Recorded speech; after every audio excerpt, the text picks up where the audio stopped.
Irmãos, a paz do Senhor. Hoje nós vamos passar para a penúltima lição da nossa revista.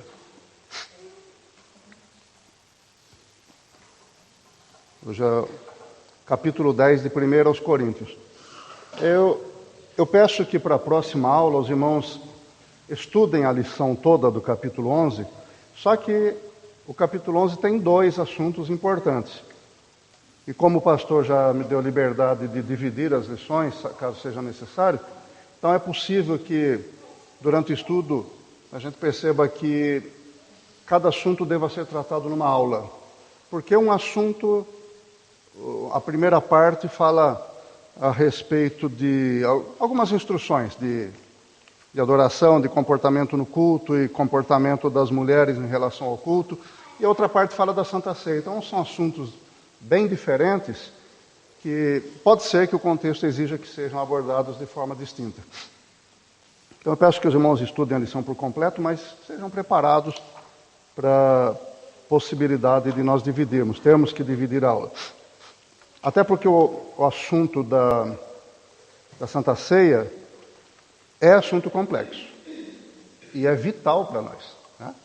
Nós tratamos dele todos os meses, mas durante o culto da Santa Ceia não é possível fazer um estudo aprofundado, pormenorizado, por causa das particularidades do culto e do tempo.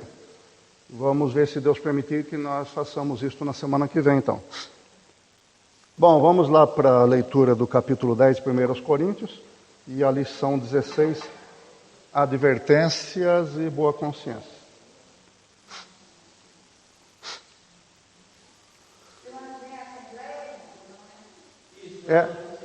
Mas certo. Então, pode ser até que seja favorável fazer uma aula mais curta, né? Por causa da Assembleia, né? Então tá.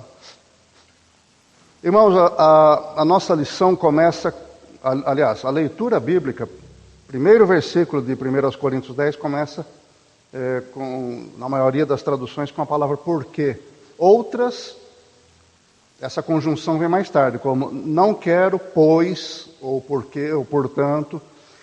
Mas o que eu quero ressaltar é que, lembrar os irmãos aquilo que eu já falei, que as conjunções nos escritos de Paulo são importantes. Nós temos que prestar atenção a elas.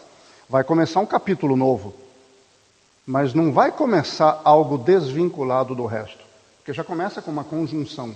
Por quê? Aparentemente uma conjunção explicativa. Isso quer dizer, Paulo está explicando alguma coisa em relação ao que ele já falou. Assim, meus irmãos, quando vocês virem uma conjunção nos escritos de Paulo, eu repito, prestem atenção, porque ele pode estar explicando ou se referindo a algo anterior. Tá? Então vamos para a leitura. Porque não quero, irmãos, que vocês ignorem o fato de que todos os nossos antepassados estiveram sob a nuvem e todos passaram pelo mar.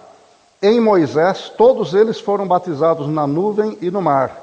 Todos comeram do mesmo alimento espiritual e beberam da mesma bebida espiritual, pois bebiam da rocha espiritual que os acompanhava, e essa rocha era Cristo. Contudo, Deus não se agradou da maioria deles, por isso seus corpos ficaram espalhados no deserto. Essas coisas ocorreram como exemplo para nós, para que não cobicemos coisas más, como eles fizeram. Não sejam idólatras, como alguns deles foram, conforme está escrito. O povo se assentou para comer e beber e levantou-se para se entregar à farra. Não pratiquemos imoralidade, como alguns deles fizeram, e num só dia morreram 23.000. Não devemos pôr o Senhor à prova, como alguns deles fizeram e foram mortos por serpentes. E não se queixem, como alguns deles se queixaram e foram mortos pelo anjo destruidor. Essas coisas aconteceram a eles como exemplos, e foram escritas como advertência para nós, sobre quem tem chegado o fim dos tempos. Assim, aquele que julga estar firme ou em pé, cuide-se para que não caia. Não sobreveio a vocês tentação que não fosse comum aos homens. E Deus é fiel. Ele não permitirá que vocês sejam tentados além do que podem suportar. Mas quando forem tentados, Ele mesmo providenciará um escape para que o possam suportar. Por isso, meus amados irmãos, fujam da idolatria. Estou falando a pessoas sensatas, Julguem vocês mesmos o que eu estou dizendo.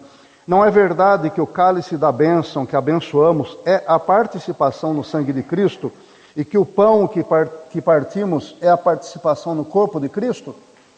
Como há somente um pão, nós que somos muitos, somos um só corpo, pois todos participamos de um único pão. Considerem o povo de Israel. Os que comem dos sacrifícios não participam do altar? Portanto, o que estou querendo dizer? Será que o sacrifício oferecido a um ídolo é alguma coisa?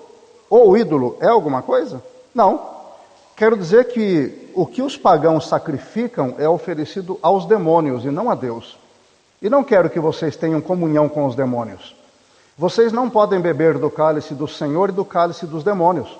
Não podem participar da mesa do Senhor e da mesa dos demônios. Porventura provocaremos o ciúme do Senhor? Somos mais fortes do que Ele? Tudo é permitido, mas nem tudo convém. Tudo é permitido, mas nem tudo edifica. Ninguém deve buscar o seu próprio bem, mas sim o dos outros. Comam de tudo que se vende no mercado sem fazer perguntas, por causa da consciência. Pois do Senhor é a terra e tudo o que nela existe. Se algum descrente o convidar para uma refeição e você quiser ir, coma de tudo que for apresentado sem nada perguntar por causa da consciência.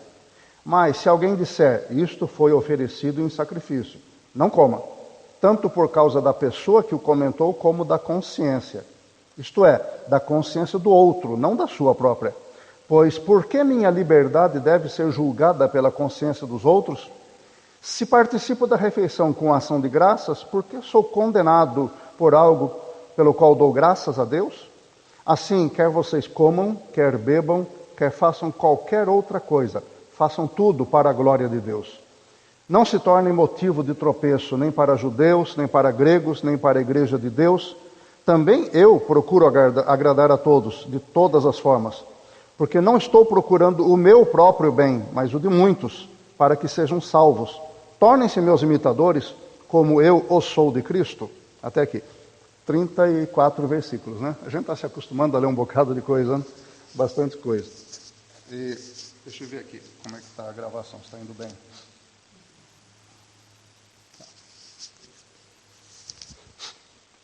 Essa conjunção que eu falei para vocês no começo da nossa leitura, atrela esse capítulo 10 ao que foi falado anteriormente.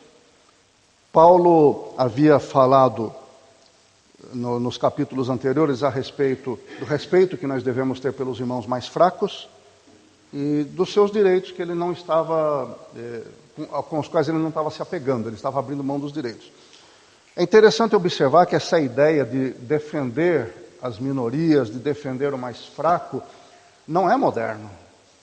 Isso é preceito de Deus, já desde Moisés, 34 séculos atrás, Deus exortava o seu povo a defender o direito da viúva, não é isso? A cuidar do órfão, a dar para o pobre, a cuidar dos peregrinos, a ser hospitaleiro, a amparar aqueles que estão desvalidos, a não colher toda a plantação que tinha na sua fazenda, mas deixar cereais, trigo caído assim no meio da palha, no canto do terreno para os viajantes, os pobres poderem colher, e a fazer a justiça, a ensinar o que é correto e exigir a prática do que é correto. Ele exortava as autoridades, tanto as autoridades religiosas quanto as civis, os reis, os magistrados, a fazerem o que é correto e não favorecer o mais rico, o mais poderoso em detrimento do mais pobre. Então essa ideia que nós estamos vendo agora pipocando pela sociedade, essas políticas todas de defender as minorias, é uma coisa que já estava no caráter de Deus, sempre esteve, porque Deus não muda, e que Deus já sempre exigiu do seu povo. E a igreja é o Israel de Deus agora, costumamos dizer. Então defender as minorias faz parte do nosso papel, só que tem um detalhe, não é defender qualquer minoria, não é defender qualquer coisa. Nós devemos amar o nosso próximo, amar o nosso semelhante, fazer o bem, e a Bíblia diz principalmente aos domésticos da fé, aqueles da casa do Senhor que labutam conosco no Evangelho, mas existem certas minorias cujos direitos, aquilo pelo qual eles brigam, pelo qual fazem grande ativismo, nós não devemos participar, como, por exemplo, direitos de homossexuais. Os direitos dos homossexuais são quais? São aqueles que já estão na lei há muito tempo, de ser tratados como cidadãos comuns, de serem respeitados, de serem amados, como qualquer cidadão. Quer dizer que se houver um homossexual na pobreza, necessitando de atendimento, e um outro cidadão heterossexual necessitando da mesma coisa, eu vou distinguir entre os dois, vou deixar o hétero do lado e vou cuidar do homossexual porque é uma minoria mais desvalida? Não! Ele é uma pessoa igual às outras. Então a opção sexual dele não importa nesse aspecto. Nós vamos cuidar dele como se fosse um cidadão comum. É isso que eu quero dizer. Existem minorias que não devem ser consideradas à luz da fé, nesse aspecto, para cuidado. Vamos cuidar, vamos olhar para a palavra do Senhor nos cuidados básicos de amor, de assistência e de ajuda a todo tipo de cidadão. Não é porque é uma minoria de certa exclusividade que, porque fizeram algo politicamente correto em benefício deles, que nós devemos atentar para isso. Não, são pessoas dignas do nosso amor, com certeza, mas como qualquer pessoa, certo? Como qualquer cidadão. Então, nós não vamos desprezar pelo fato de serem isso, mas também não vamos supervalorizar pelo fato de serem isso. Mas aqui, voltando ao âmago do assunto, aqui Deus está falando, através do apóstolo Paulo, a respeito da proteção de uma minoria. Mas essa minoria dentro da casa do Senhor, domésticos na fé. Que minoria era essa? Era daqueles que ainda não estavam amadurecidos na fé e que poderiam estar sendo prejudicados pelo comportamento daqueles que já eram maduros, que se consideravam maduros. Daquelas pessoas que achavam, como Paulo disse, que se achavam em pé, se achavam bem, estabilizados em Cristo e podiam defender os seus direitos e praticá-los, praticar a sua liberdade, sem se incomodar com as outras pessoas. E Paulo está dizendo, olha, você que pensa que está em pé, tome cuidado, para não cair. Porque se você estiver prejudicando o seu irmão com a sua liberdade, se você estiver prejudicando o mais fraco com a sua liberdade, você já está caindo. Isso é que Paulo quer dizer. Então, meus irmãos, eu quero aproveitar essa introdução à aula para aplicar esse princípio da lei de Deus, de que as minorias, os mais fracos, os que normalmente estão desamparados, são objeto da atenção de Deus. E tem que ser objeto da atenção da igreja. Tem que ser. Nós não podemos deixar de olhar para o pobre, para o enfermo, para o necessitado, para o preso e para o crente mais fraco, aquele que está titubeando na fé. Não podemos deixar de olhar para eles. Por quê? Porque quando nós éramos fracos, quando nós éramos principiantes, o Senhor nos amou e nos tratou como bebês espirituais para nos amadurecer. Ele nos deu leite espiritual, leite racional para nós amadurecermos.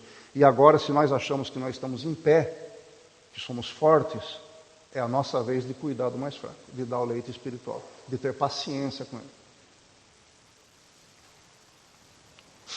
E Paulo diz, voltando ao assunto, né?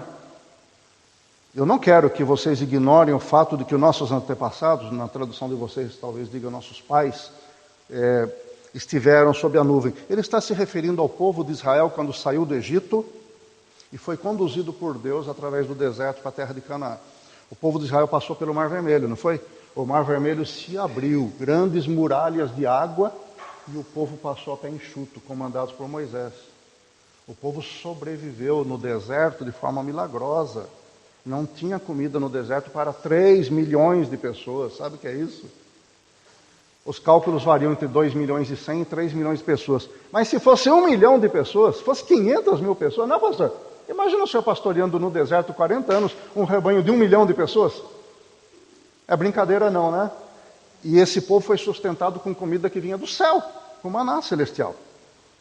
E esse povo, onde é que vai arrumar água no deserto para 3 milhões de pessoas? Uma população migratória, 3 milhões de pessoas, durante 40 anos. E Paulo diz aqui que havia uma rocha espiritual que os seguia e dava de beber para esse povo. Ele usa uma figura espiritual, tratando também de uma figura física, porque a água que o povo bebeu era H2O, era uma água física, para dessedentar a sede, para cuidar das necessidades básicas. Mas essa água vinha de forma milagrosa também. Lembra-se do que Jesus falou? Eu sou o pão que é descido dos céus. Lembra que ele falou? Quando ele falou isso, ele estava invocando a figura do maná que descia dos céus para os judeus se lembrarem. E quando ele diz assim, quem tem sede vem a mim e beba. Quem crê em mim, como diz a Escritura, rios de água viva fluirão do seu interior. Ele estava tentando lembrar os judeus daquilo que aconteceu no deserto. Olhe, pessoal, olhe, povo de Deus, quando vocês passaram pelo deserto, aquela comida que vinha milagrosamente e aquela água que vinha milagrosamente era minha provisão, era eu quem estava dando para vocês. Paulo está dizendo que era como se Jesus estivesse falando isso para o povo. Porque vocês não tinham de onde tirar comida e não tinham de onde tirar água. E eu dei. E vocês nem sabem de onde veio. Sabe de onde veio? Veio de mim. Era eu que estava manando isso para vocês.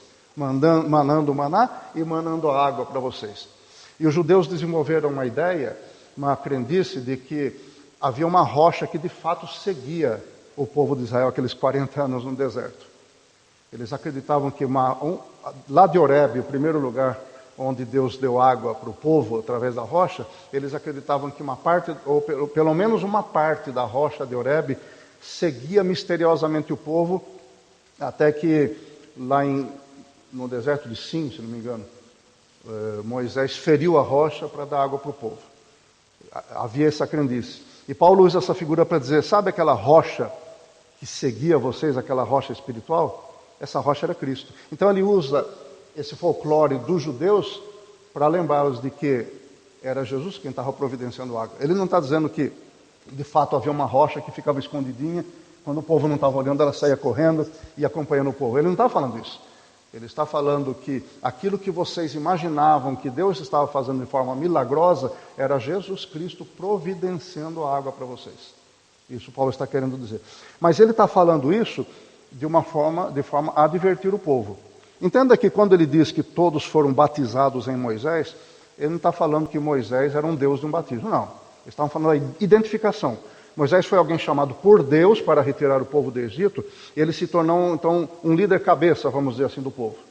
E toda aquela confiança que Moisés tinha em Deus, aquela confiança inabalável que Moisés tinha em Deus, servia de orientação para o povo. E quando o povo passou pelo Mar Vermelho aberto, e quando o povo recebeu comida e água no deserto, era como se o povo estivesse, então, sendo sustentado por Deus e se identificando com a fé que Moisés tinha em Deus. Batismo, na verdade, é isso, né? O batismo é uma identificação. Não é algo que salva, o batismo não é algo que muda a vida da pessoa, o batismo não é um gerador de milagres. Podia ser, se Deus quisesse, mas não é. Pela palavra de Deus a gente entende que não é. Pode acontecer? Pode, mas não é esse o princípio. O batismo é uma identificação com alguma coisa, identificação com um sistema, identificação com uma fé, identificação com alguém. E esse batismo, então, de que Paulo fala, é a identificação com a confiança de Moisés em Deus, assim como o nosso batismo cristão é a nossa identificação com Jesus Cristo. Como se nós fôssemos mergulhados naquele sistema de confiança, de fé e de entrega total que Jesus fez ao Pai. Nós nos mergulhamos nele para participarmos desse mesmo esquema de Jesus Cristo. Essa é a ideia geral do batismo. E Paulo diz assim, bom, depois de tudo isso, sabe o que aconteceu? Deus não se agradou da maioria deles. Por isso, os seus corpos ficaram espalhados no deserto. Olha, a advertência é a seguinte, vocês se lembram dos nossos pais de Israel? Lembram dos patriarcas? Eles tiveram benefícios espetaculares. Eles passaram pelo Mar Vermelho, aquelas muralhas de água, a pés enxutos. Eles foram alimentados pelo maná no deserto, eles foram dessedentados por uma água que aparecia, só Deus sabe de onde. Eles foram cuidados e protegidos por Deus, mas mesmo assim, eles pecaram violentamente contra Deus. E Deus não poupou. É isso que Paulo está querendo dizer. Deus não quebrou o galho deles. Era povo de Deus? Era. Eles fizeram um compromisso com Deus? Fizeram. Onde? Ao pé do Monte Horebe. Fizeram um compromisso com Deus. Quando Moisés trouxe a lei de Deus, que o povo disse, tudo quanto Deus ordenar, nós faremos. Aí foi selado o concerto. Eles deram a palavra. Mas depois disso começaram a murmurar, reclamar de Deus, quiseram apedrejar Moisés. Murmuraram tanto, sentiram saudade daquilo que o Egito tinha. Paulo diz aqui, eles cobiçaram coisas más. Eles cobiçaram carne, pepino, repolho, as coisas que eles tinham no Egito. Isso é coisa má? Não, mas o ato de cobiçar isso, o ato de querer isso é que é mal. porque eles estavam preferindo voltar para a escravidão do Egito a continuar servindo Deus no deserto escaldante e difícil. Não entenderam que servir o Senhor era uma oposição a todos os regimes do mundo, era ser atacado pelo inimigo, e que isso é uma travessia, é uma luta no deserto. Não se pode sentir saudade das coisas boas que havia na vida anterior, porque isso é cobiçar coisas más. É cobiçar as delícias da escravidão. Ai, quando eu não era crente, parece que eu tinha uma vida melhor. Parece que eu tinha tudo aos meus pés, as portas se abriam, agora que eu sou crente, só dificuldade. Gente, isso não se faz, isso é tentar Deus. Deus entregou o seu Filho, morreu no nosso lugar, e quando a gente sente saudade da vida de incrédulo, da vida de pecador, nós estamos tentando o Senhor, estamos aborrecendo Deus. Isso não se faz. E Paulo está dizendo, olhe o que aconteceu com o povo de Israel no deserto. Eles provocaram Deus, eles cobiçaram coisas erradas, e Deus não poupou a maioria deles. Vocês se lembram da história? Na última grave murmuração contra Deus, depois que Moisés mandou os espias olharem a terra prometida, voltaram todos falando muito bem da terra. Eram 12 espias.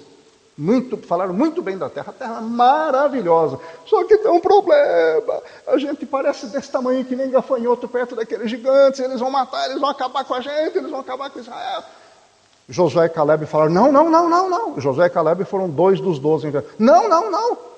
Nós é que vamos derrotá-los. Deus vai na nossa frente, nós vamos vencer. Deus prometeu aquela terra, Ele vai cumprir. E o povo, não vai acontecer isso, nós estamos com medo. E eles, com essa murmuração, essa reclamação, eles conseguiram contaminar todo o povo de Israel. 3 milhões de pessoas foram contaminadas pela murmuração de incrédulos. E Deus falou, basta, não quero mais conversa com esse povo. A minha palavra agora é, daqueles de 20 anos para cima que saíram do Egito vão morrer nesse deserto. Não vão entrar na terra prometida. Só vão entrar de 20 anos para baixo, para eles se lembrarem daquilo que os pais deles fizeram no deserto. Tantas vezes contra mim. E eles ficaram peregrinando mais 38 anos no deserto, rodando, olhando a terra prometida logo ali, e não podendo entrar porque Deus não permitiu. Até o último murmurador morrer. Dos 3 milhões de pessoas, todos que tinham de 20 anos para cima, quando saíram do Egito, morreram no deserto, exceto 2, Josué e Caleb, aqueles que não murmuraram, não reclamaram de Deus e que confiaram no Senhor. E eles não morreram no deserto e entraram na terra prometida. E Paulo está dizendo aqui, isso tem que servir de exemplo, de advertência para nós. Porque a igreja está marchando nesse deserto que é o mundo.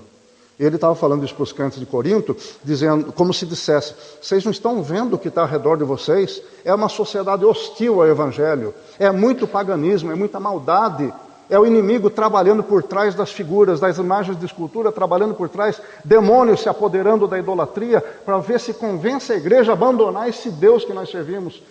É uma luta muito grande, não reclame de Deus, não murmure contra Deus, e não tentem o Senhor participando dessas cerimônias pagãs. Fundamentalmente é isso que Paulo estava dizendo para aquele povo.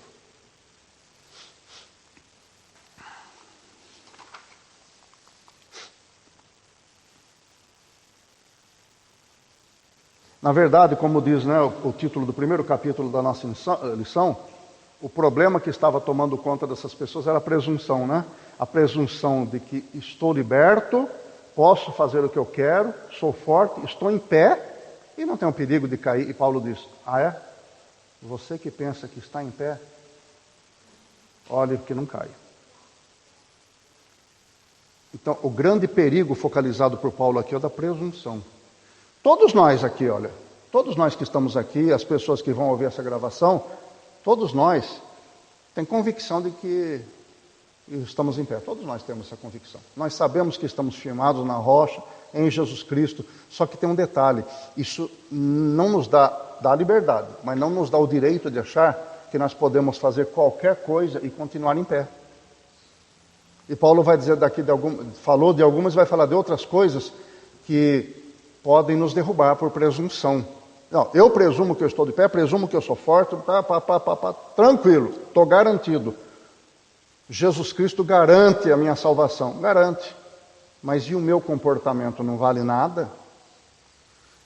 Esse trecho aqui, meus irmãos, na minha opinião, mostra claramente de que aquela pessoa que está em Cristo que foi resgatada pelo sangue de Jesus, que foi firmada na rocha eterna, que teve seu nome escrito no livro da vida, tem que tomar cuidado para não cair. Ou será que Paulo escreveu alguma coisa errada aqui? Eu não posso ser presunçoso, como existe uma facção importante de irmãos e irmãs nossos, que diz que uma vez salvo, salvo para sempre, que não tem o perigo de cair. Se eu tropeçar, Jesus me levanta. Se eu cair, o Senhor me ampara. Se eu isso, o Senhor está pronto para socorrer. Quer dizer que eu posso sair tropeçando nas pedras, fazendo qualquer coisa, que Deus vai garantir minha salvação mesmo assim? Paulo está dizendo que não.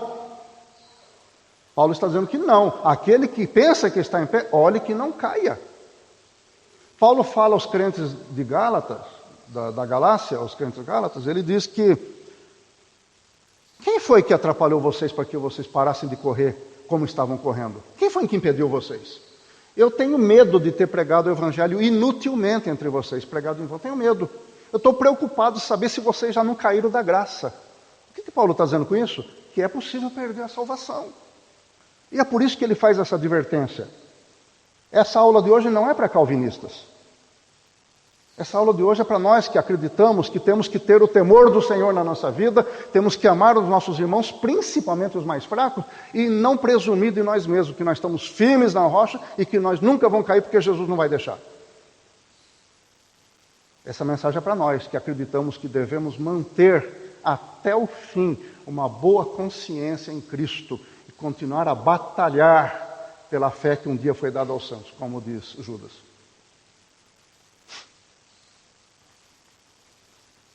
E ele faz uma coisa aqui que parece uma ressalva no final desse primeiro trecho. Versículo 13 ele diz: olha, não sobreveio a vocês tentação que não fosse humana. A tentação humana quer dizer tentação de âmbito humano, tentação comum aos outros seres humanos. O que ele está dizendo é: olha, o que vocês estão passando, as tentações que vocês estão sofrendo, não é tentação do outro mundo, não. Pode até estar sendo provocada por demônios, mas são tentações que outras pessoas da fé já sofreram e ainda sofrem. Você não está passando por nada pior do que outros crentes passam. Isso que ele quer dizer. E ele ainda diz que Deus é fiel. Ele não permitirá que vocês sejam tentados além do que podem suportar. Imagina se Deus permitisse, ele olha para alguém fraquinho como Hermógenes e fala: vou botar para quebrar em cima do Hermógenes. Vou botar para quebrar. Essa ele não vai aguentar e essa ele vai se arrebentar e vai para o inferno. Eu poderia dizer que Deus é fiel? Não. Se ele me ama, ele já me tirou da escravidão do pecado, da lama do pecado. O Filho de Deus morreu por mim para me resgatar. Por que é que Deus vai permitir agora que eu seja tentado mais do que eu aguento? Mais do que eu vou suportar? Isso não mostraria a fidelidade de Deus. E Paulo está dizendo, negativo. Deus é fiel. Se você está passando por uma provação muito pesada, uma tentação pesada, é porque está dentro do seu limite. Ninguém pode dizer, eu não aguento mais essa luta. Pode até dizer, mas não é verdade. É porque a gente sofre muito, a gente pensa, nossa, estou sofrendo mais do que Jesus Cristo. Não está, não. Está muito aquém ainda, né? Quem falou isso foi um padre, viu? O pastor Richard Wurmbrand ficou preso junto com um padre na Romênia, no tempo daquele ditador Nicolau Ceausescu, né? Ele passou muitos anos preso. E quando ele foi liberto, o padre falou assim, sofri mais do que Jesus Cristo. Quero saber quem é que sofreu mais do que Jesus Cristo nessa vida, né? Já estaria no inferno, porque não ia aguentar. Mas Deus não permite isso. Entenda isso, irmãos, vamos escrever isso no nosso coração e na nossa memória. A provação que nós estamos passando está dentro dos nossos limites. Mas, irmão, mas é tão pesada. Ah, meu Deus, como eu tenho sofrido. Sim, mas está dentro do seu limite. Mas, irmão, eu sei que se isso continuar mais um tempo, eu não vou aguentar. Eu conheço as minhas forças. Então, meu irmão, se você já está no limite, é porque a porta de escape já está aberta. E você daqui a pouquinho vai ver. Porque Deus é fiel, diz a palavra do Senhor. Ele cuida dos seus filhos. São milhões de filhos. São milhões. A gente tem 3, 4, 5, 6 filhos, já começa a perder o controle, né? Já consegue não cuidar mais, né? Mas Deus não. Deus não perde o controle, não perde. Ele sabe o que sentimos, o que padecemos, o que precisamos e o que haverá para nós depois da porta. Deus sabe de tudo. Então a tentação, a provação, a luta que eu, você, cada um de nós está passando, está dentro dos nossos limites e a porta de escape está logo ali, está aberta, que Deus preparou para nós passarmos e termos a vitória nessa luta. Porque isso Paulo que diz, né? Mas quando vocês forem tentados, Ele, Deus, mesmo providenciará um escape, a porta, para que vocês possam suportar. Significa o quê? Que quando a tentação for se tornar insuportável, a porta se abre e você sai dela. Olha que coisa maravilhosa. Nós não temos capacidade de mensurar isso, de testar, provar alguém no limite daquela pessoa, e quando a pessoa estiver para estourar, você termina o negócio e ela acabou. Nós não temos capacidade disso, mas Deus tem e faz isso. Mas por que Deus faz isso? Por que Deus não dá uma vida boa logo para nós? Em vez de a gente passar por tudo isso. Duas coisas têm que ser observadas. Essa vida boa, Deus dá, mas é lá no céu. Lá não vai ter mais provação nem tentação. Então aguenta, porque assim que chegar lá, acabou. Essa é a última porta que vai se abrir, para escape de todo sofrimento. É chegar ao céu, onde não haverá mais lágrima, tristeza, dor, sofrimento, não haverá mais morte, sepultamento, lamento, nada, é só louvor, adoração, vida eterna, glória na presença de Deus. Então vai ser a última porta que vai se abrir do sofrimento, é a porta da nossa morte para entrar no céu, ou do arrebatamento da igreja. Confie nisso. E enquanto estamos aqui, por que Deus permite isso? Porque todos os pais querem o amadurecimento dos seus filhos. Não se esqueçam daquele ditado clássico: não se fazem bons marinheiros em águas calmas. Ninguém amadurece no melão com açúcar, no mamão com açúcar, na rede tomando suquinho de limão. Ninguém amadurece. Nós só amadurecemos e crescemos e nos edificamos nas lutas. E o Pai sabe disso e Ele permite. Eu quero que meu filho seja maduro, que ele seja cada dia mais próximo e mais semelhante a Jesus Cristo. Então as lutas fazem parte disso. A luta é pesada, significa que a sua capacidade é grande. Luta fraquinha é para aquele que tem pouca capacidade.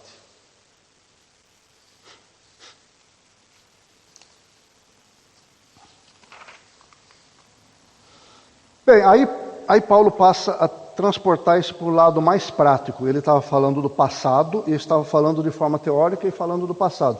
Agora ele vai começar a falar da parte prática relativa a isso. Ele diz: meus irmãos, fujam da idolatria. Olha, talvez a gente não dê o devido valor para essa advertência, mas a idolatria realmente é um perigo muito sério. A idolatria é um perigo tão sério, tão grave, que derrubou uma igreja grande de milhões de membros. Que igreja era essa? A igreja do Senhor Jesus Cristo. No século IV. A nossa igreja, aquela igreja que foi fundada por Jesus Cristo, que foi ampliada pelos apóstolos, quando chegou no século IV, depois da conversão de Constantino, como eu já falei, começaram a ouvir os pagãos se filiar à igreja, porque o cristianismo se tornou religião oficial, queriam agradar o imperador Constantino, que era cristão, e o paganismo entrou na igreja. Não foi a igreja que procurou o templo pagão, foram os templos pagãos e a idolatria que entraram na igreja, e se transformou no que hoje é a igreja católica. Uma das demonstrações de que a Igreja Católica assimilou coisas do paganismo, essa profusão de imagens. Ah, não, mas é só para lembrar. Gente, não é para lembrar. Paulo está divertindo. Fuja da idolatria. Não passe perto. Não tem como você lutar contra ela de cara com ela, porque por trás dela estão demônios, está dizendo aqui. Então fuja. Vá viver sua vida com Cristo, na liberdade de Cristo, adorando o Senhor, que não pode ser expresso em imagens.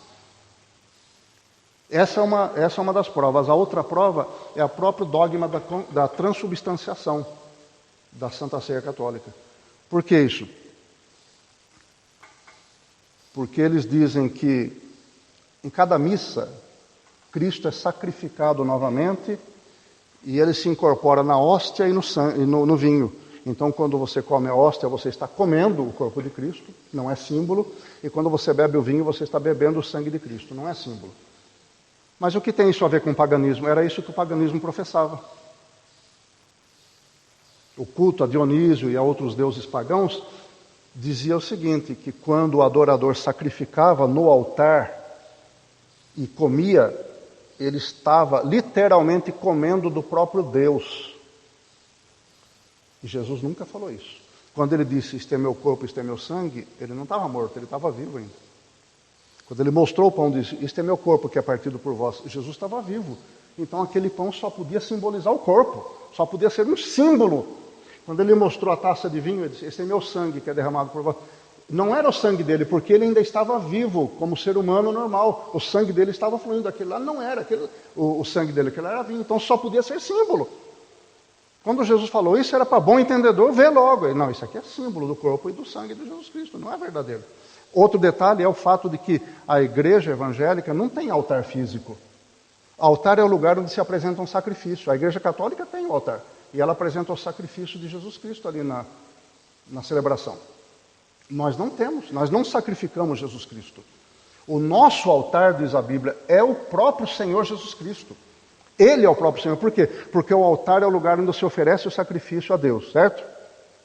E a Bíblia diz que Jesus Cristo é o nosso altar, onde nós apresentamos nossos sacrifícios de louvores a Deus. É tudo através de Jesus Cristo.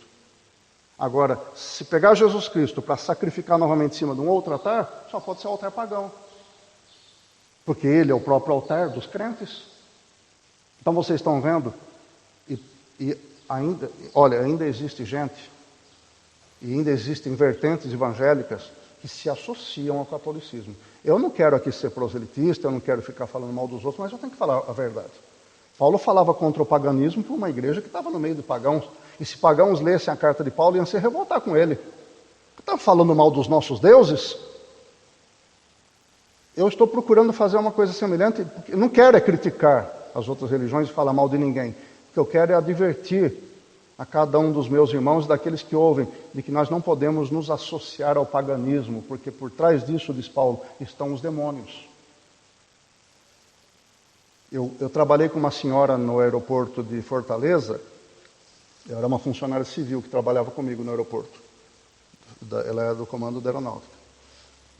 Ela era membro da igreja luterana. Ela falou orgulhosamente isso, mais de 20 anos atrás. A minha igreja é a que mais se assemelha e mais se aproxima da igreja católica. Eu ouvi aquilo e falei: é duro ouvir isso. É duro ouvir. Ela falou orgulhosamente isso. Eu estou indo para o 3º ano agora de teologia. Neste fim de ano eu tive aula de missiologia, é para falar das missões cristãs, certo?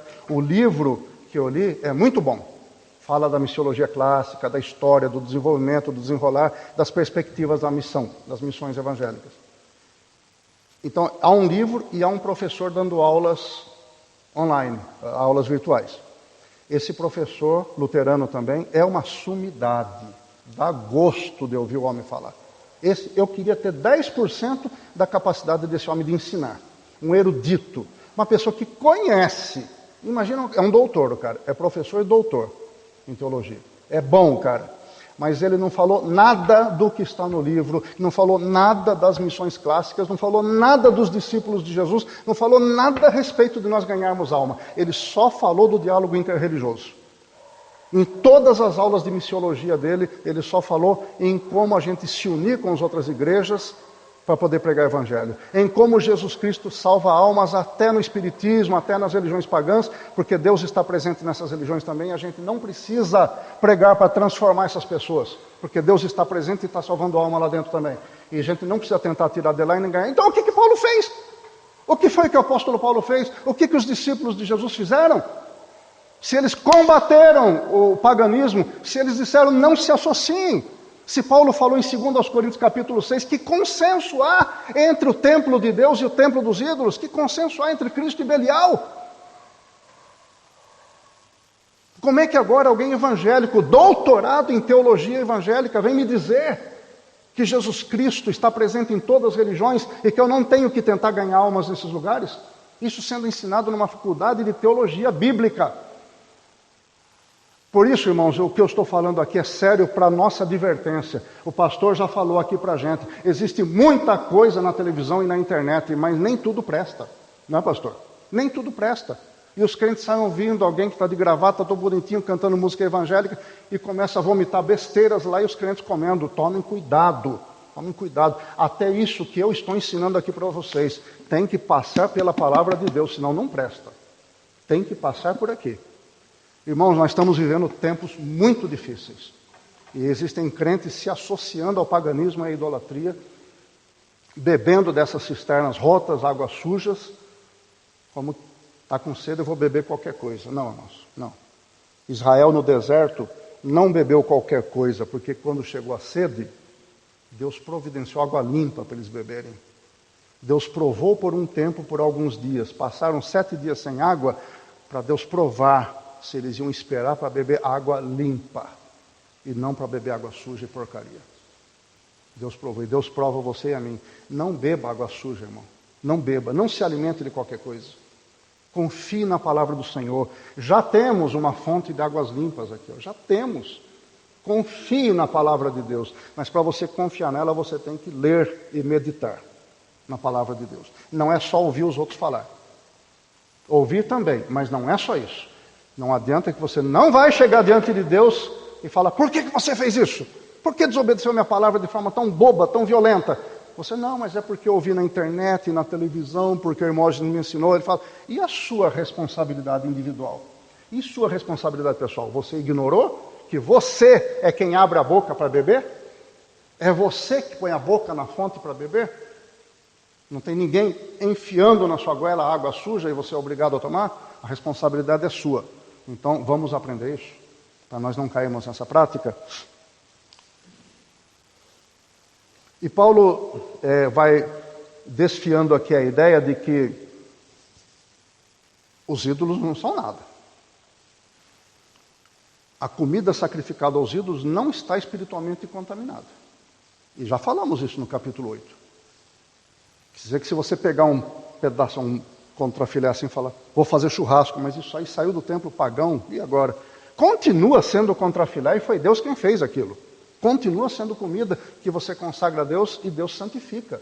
Foi Deus quem fez. Quem fez aquilo não foi o ídolo. Não foi um Deus pagão. Foi Deus quem fez. Então Paulo está dizendo: o ídolo não é nada. O sacrifício aí não é nada. Não precisa ter medo disso. Porém, tome cuidado com o seu irmão mais fraco. O que ele vai pensar disso? Aí ele mostra aqui que existem crentes que... Mas eu estou em pé, eu estou firme, eu tenho meus direitos, e tem. Eu tenho liberdade para comer, e tem. Mas só que Paulo está dizendo nas entrelinhas: não use a sua liberdade para fazer coisa errada. Porque quando você não se preocupa com a consciência do seu irmão mais fraco, que vê aquilo, condena você, ele condena você porque ele acha que você está em pecado, e ele mesmo desanima na fé e corre o risco de ir para o templo pagão e imitar você lá na festa pagã. Então você está mostrando que você não ama seu irmão. E se você não ama seu irmão, dissemos na última aula, você é um assassino. Está escrito lá na primeira carta de João: quem não ama seu irmão é um homicida. Está escrito na Bíblia. Aquele que diz que ama seu irmão, que conhece Deus e não ama seu irmão, é mentiroso. Porque como alguém pode dizer que ama Deus que não vê, se não ama o irmão que está vendo? Então, se nós não tivermos consideração pelo crente mais fraco e não ajudarmos o crente mais fraco a amadurecer, não estaremos fazendo o nosso papel. Estaremos comprometendo os 2 maiores mandamentos: amar a Deus e amar o próximo. Porque se eu não amo o próximo, que é o segundo maior mandamento, eu estou mentindo em relação ao primeiro mandamento, dizendo que eu amo Deus. Isso que Paulo fundamentalmente quer dizer. E ele fala assim: olha, você pode, um pagão convida você para almoçar na casa dele, provavelmente ele rezou ao Deus dele e consagrou aquela carne, não tem problema nenhum. Não afeta em nada para você, porque você é servo de Deus. Você pode comer tudo que puser à mesa. Você pode ir para o mercado, para o açougue, e comprar tudo que vende ali e comer. Mas se alguém chegar para você e falar: isso foi consagrado aos ídolos, não coma. Então você preste atenção. Paulo pode estar falando aqui de alguém que era empregado numa pessoa que convidou o crente para almoçar, e esse empregado, o escravo, era cristão. Mas era um cristão fraco, não tinha muita oportunidade de se reunir com os irmãos, não aprendeu direito ainda, porque escravo não tem hora, né? E esse escravo viu aquilo, na consciência dele, se a pessoa comer da carne sacrificada aos ídolos, pode perder a salvação. Aí ele chega para o crente e fala, o crente mais forte chega lá: cadê a faca, o garfo, que eu já vou mandar ver? Aí ele fala: não, isso foi sacrificado aos ídolos. Paulo está dizendo: é melhor não comer. Vai fazer mal para você? Não vai. Vai mudar a sua salvação? Não vai. Mas o que pode acontecer? Aquele seu irmãozinho mais fraco vê você comendo e fala: então eu posso também participar das festas pagãs? Do que é sacrificado no templo? Eu posso participar também? Aí ele fica em cima do muro. Ele fica indeciso. E ele acaba cometendo pecado por causa da minha liberdade. E Paulo também diz: fujam da idolatria. Se você vai lá para o templo pagão, você está comendo lá, tem algum problema nisso? Na comida não. Mas não se esqueça de que aquele que participa do altar come das coisas do altar. Paulo lembra aqui. Isso significa o quê? Aquele que faz oferta no altar está se identificando com seu Deus. Ele falou: vocês não se lembram dos nossos pais que apresentavam um cordeiro em sacrifício no altar a Jeová? E depois eles comiam uma parte, se lembram? Por que eles comiam uma parte do sacrifício? Porque eles estavam demonstrando que estavam se identificando com Jeová.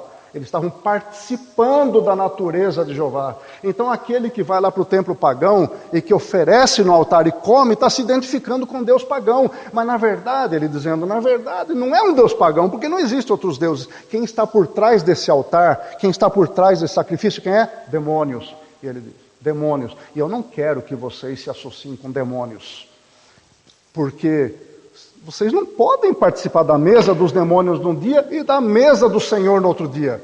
Vocês não podem ir lá comer num templo pagão, pensando que está tudo bem num dia e fazendo uma festa aos demônios, e no outro dia vir participar da Santa Ceia com os irmãos na igreja. Vocês não podem fazer isso. Vai ter muita gente que vai para o inferno por causa de você, e você vai junto. Porque os irmãos mais fracos vão olhar isso e vão falar: então eu também posso.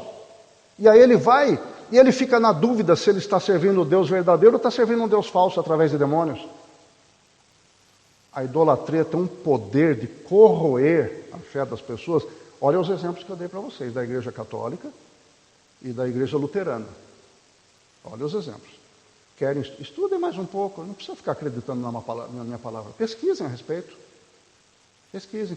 A Igreja Luterana foi a primeira igreja no mundo a se associar com a Igreja Católica, tendo em vista o ecumenismo. São nossos irmãos que estão lá. São nossos irmãos que estão indo comer agora na mesa dos demônios. Depois voltam para a Igreja Luterana para comer da mesa do Senhor. É doloroso demais, meus irmãos. Isso pode acontecer com a gente? Pode. Pode, tanto é que Paulo está advertindo.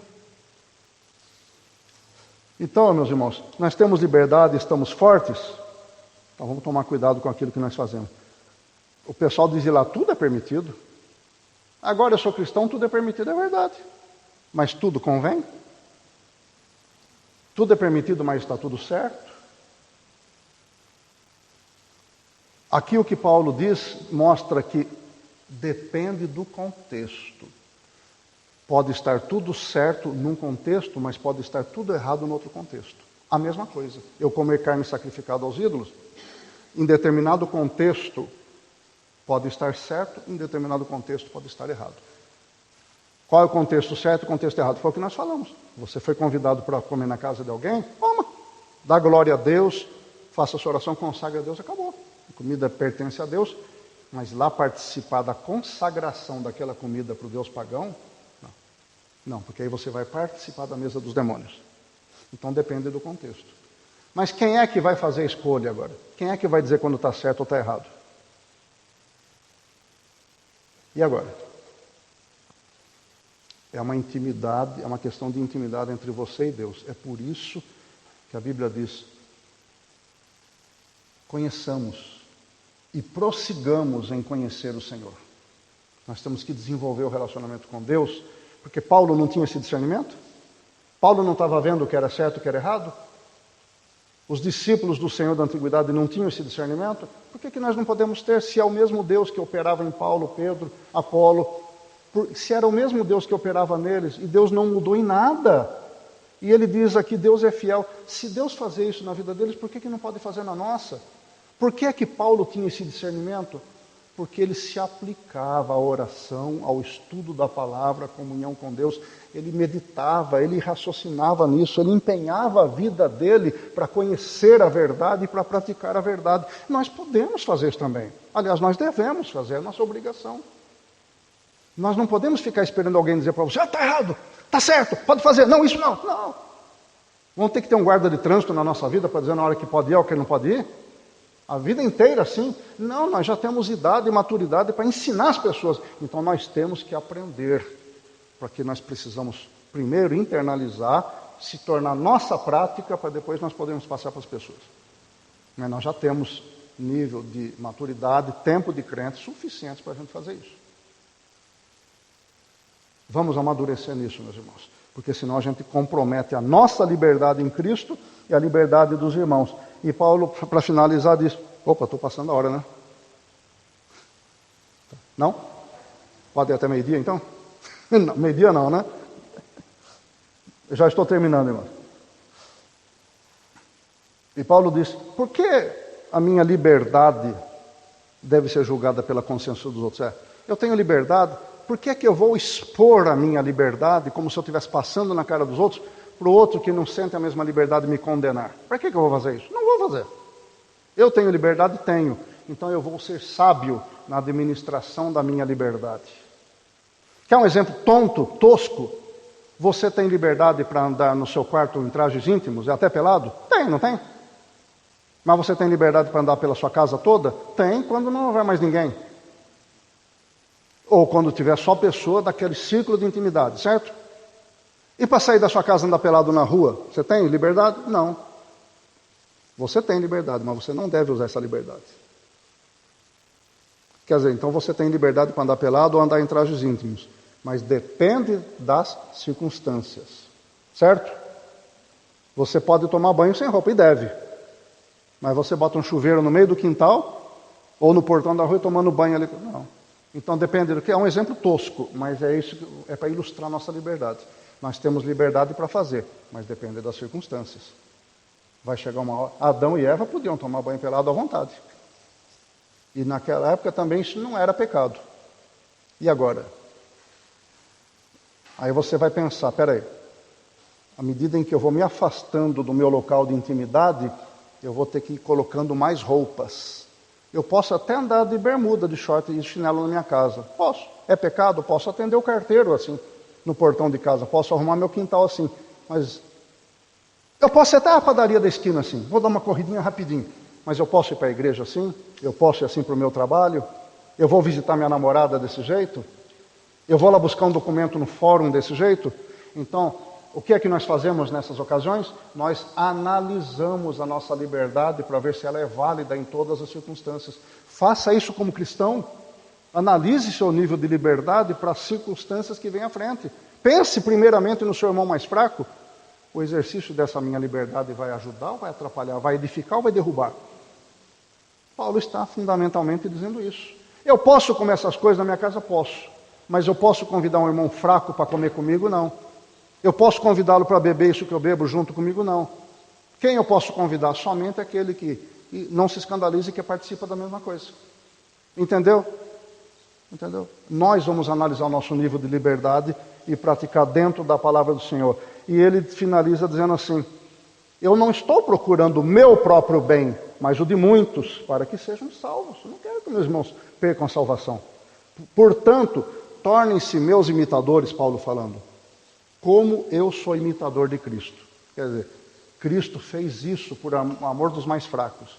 Inclusive, a meu respeito, Paulo dizendo. Então, olhe para mim, que eu estou tentando imitar Jesus Cristo, e vamos fazer a mesma coisa juntos? É isso. Amém.